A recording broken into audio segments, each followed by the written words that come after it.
আজ আমি রান্না করব ফুলকপি আলু দিয়ে পার্সে বাটার ঝোল। তো হালকা পাতলা কিভাবে পার্সে বাটার ঝোল করি তার জন্যই তোমাদের কাছে দেখাতে আমি চলে এলাম। তো দেখতেই পাচ্ছ, প্রথমে আমি ফুলকপিগুলো সাইজ মতো কেটে নিয়েছি, তারপরে আলুগুলোকেও একদম লম্বা লম্বা করে পাতলা পাতলা করে কেটে নিলাম। তারপরে মশলার জন্য মিক্সিতে আমি কিছুটা আদা, কাঁচা লঙ্কা, টমেটো আর জিরে দিয়ে দিলাম। আর এখন সিজনের ফুলকপি না, তাই ফুলকপিগুলোকে একটু ভাপিয়ে নিলাম। ফুলকপি ভাপানোর পর তেল গরম করে সব মাছগুলো আমি ভেজে নিয়েছি। ভেজে নেওয়ার পর দেখতেই পাচ্ছ সব মাছ আমার ভাজা হয়ে গেছে। তো তারপরে ফুলকপিগুলোকে আমি হালকা করে একটু ভেজে নিলাম।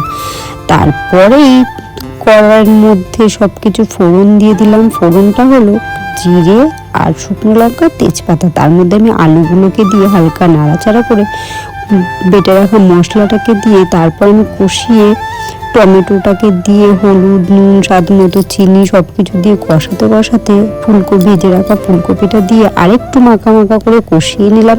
হালকা করে তেল ছাড়লো। তারপর আমি পাশে গরম জল করে রেখেছিলাম। তোমরা চাইলে ঠান্ডা জলও দিতে পারো, আমি গরম জল দিয়েছি।